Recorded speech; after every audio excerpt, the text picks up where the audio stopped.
Hello second class Hindi व्याकरण पाठ 1 वार्तालाप। हमारा पहला पाठ जो है वार्तालाप का है। कल्पना कीजिए कि आज विद्यालय में आपका पहला दिन है। विद्यालय में आपका पहला दिन कैसा रहा, आपको विद्यालय कैसा लगा, इस विषय पर अपने माता पिता और मित्रों को बताइए। तो ये तो आपको बताना है, यानी कि अपने माता पिता या अपने मित्र जो दोस्त हैं उनको बताना है। ठीक है, ये आपको खुद करना है। दूसरा है हमारा अपने विद्यालय पर कुछ वाक्य लिखिए। तो ये मैंने आपको वाक्य जो है आपके व्हाट्सएप पर डाल दिए हैं, होमवर्क दे दिया है आपको। तो विद्यालय का छोटा सा निबंध लिखा है, उसको आपको इसमें लिखना है। ठीक है, अब है हमारा चैप्टर 2 पार्ट 2। पार्ट 2 है हमारा हिंदी व्याकरण का स्वर एवं व्यंजन। स्वर एवं व्यंजन, पहले तो आप ये देखिए। राघव, सक्षम तुम क्या पढ़ रहे हो? सक्षम, मैं वर्णों के विषय में पढ़ रहा हूँ। राघव, आओ मैं तुम्हें समझाता हूँ कि वर्ण किसे कहते हैं। अब ये वर्ण की परिभाषा दी गई है। परिभाषा क्या है? भाषा की सबसे छोटी ध्वनि जिस रूप में लिखी जाती है उसे वर्ण कहते हैं।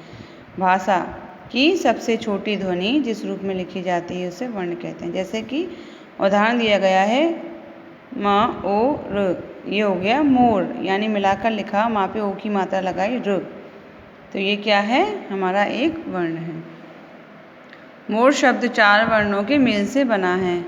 म तथा र व्यंजन वर्ण हैं, परंतु इन्हें बोलने के लिए अ स्वर वर्णों अ और ओ तथा स्वर वर्णों की सहायता ली है। यानी कि जिन पे जो मात्रा लगी है, म पे ओ की मात्रा है और रा के संग हल्का सा छोटा आ बोला है, तो ये क्या है? ये होते हैं हमारे स्वर।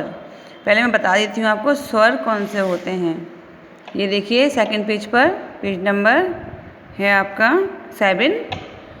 स्वर छोटा आ बड़ा आ, छोटी ई बड़ी ई, छोटा ऊ बड़ा ऊ, ऋषि ए ऐ ओ औ अंग अहा। ये अहा तक, आ से लेकर अहा तक जो हैं ये हमारे स्वर कहलाते हैं। यानी कि हम जो मात्राएं लिखते हैं वो इन्हीं की तो लिखते हैं। मैंने आपको मात्राएं लिखवाई हैं। बड़े आ के आगे डंडा होता है, छोटे की मात्रा दर्श से होती है। तो क्या है ये सब? मात्राओं वाले जो हैं जिनसे मात्रा लगती हैं ये स्वर कहलाते हैं। और का से लेकर ज्ञानी तक जो बचता है वो क्या कहलाता है? व्यंजन। ठीक है, तो अब ये आपका क्लियर है। स्वर क्या होते हैं? आ से लेकर आहा तक जो शब्द हैं, अक्षर हैं, वो क्या है? स्वर। और व्यंजन क्या है? का से लेकर ज्ञानी तक जो हैं वो व्यंजन कहलाते हैं। अब ये जो है उदाहरण आप समझिए इसे। मोर शब्द 4 वर्णों के मेल से बना है। म तथा र व्यंजन वर्ण हैं, परंतु इन्हें बोलने के लिए ओ तथा आ स्वर वर्णों की सहायता ली गई है। यानी कि इन पर जो मात्रा लगाई गई है, जो इनके संग आवाज़ निकल रही है, वो क्या है? इनके साथ में बोले जाने वाला स्वर है। वर्णों के क्रमबद्ध समूह को वर्णमाला कहते हैं। वर्णों के 2 भेद होते हैं। नंबर 1 होता है स्वर, नंबर 2 होता है व्यंजन। जो मैंने अभी बताया आपको, स्वर और व्यंजन ये 2 होते हैं वर्णों के भेद। स्वर जिन शब्दों का उच्चारण स्वतंत्र रूप से होता है वे वर्ण स्वर कहलाते हैं। हिंदी में 11 स्वर हैं। अ बड़ा आ, छोटी ई बड़ी ई, छोटा ऊ बड़ा ऊ, ऋषि ए ऐ ओ औ। ये हमारे क्या हैं? सब स्वर हैं। ये कैसे बोले जाते हैं? स्वतंत्र रूप से, यानी कि खुलकर बोले जाते हैं। व्यंजन जिस वर्णों का उच्चारण करते समय हवा रुकावट के साथ मुंह से निकलती है वे वर्ण व्यंजन कहलाते हैं। व्यंजनों का स्पष्ट उच्चारण करने में स्वरों की आवाज़ ली जाती है। जैसे कि क, ख, यानी थोड़ा रुककर बोलते हैं हम। जानिए, वर्ण भाषा की सबसे छोटी ध्वनि है जिसके खंड नहीं किए जा सकते। ठीक है, अब ये हमारी जो है स्वर और व्यंजन है। ये आपको चैप्टर स्वर व्यंजन पे दिया गया है। स्वर हमारे आ से आहा तक हैं और व्यंजन हमारे का से ज्ञा तक हैं। ठीक है, इन्होंने बताया है कि स्वर 11 होते हैं, तो इसलिए इन्होंने आ से लेकर ओ तक लिखा है और आहा और अंग और आहा को अभी छोड़ दिया है। और व्यंजन जो है हमारे आहा तक, पूरे जो जितने भी बच्चे हैं ड़ा श क्षत्रिय, ये संयुक्त व्यंजन है, ये अतिरिक्त ध्वनि है, ये ध्वनि कहलाती हैं।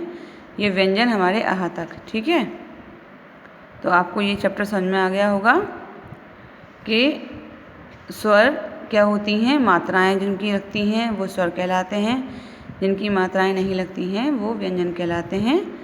तो ये आपका चैप्टर कंप्लीट हो गया है, आपको अच्छे से इसे समझना है। नेक्स्ट है हमारा अभ्यासकार क निम्नलिखित प्रश्नों के उत्तर लिखिए। वर्ण की परिभाषा लिखिए। ये मैंने कल आपको होमवर्क में परिभाषाएं दे दी हैं, तो आपको क्या करना है, इनको अपनी बुक में फिल कर लेना। अगर जगह कम पड़े तो अपनी नोटबुक में से, वैसे ये परिभाषाएं आपको अपनी नोटबुक में ही लिखना है। पार्ट 2 की अपनी हिंदी व्याकरण की नोटबुक लीजिए, उसमें ये सारा उतारिए। केवल क वाले जो क्वेश्चन है वो उतारने हैं आपको, बाकी जो है वो बुक के अंदर फिल करने।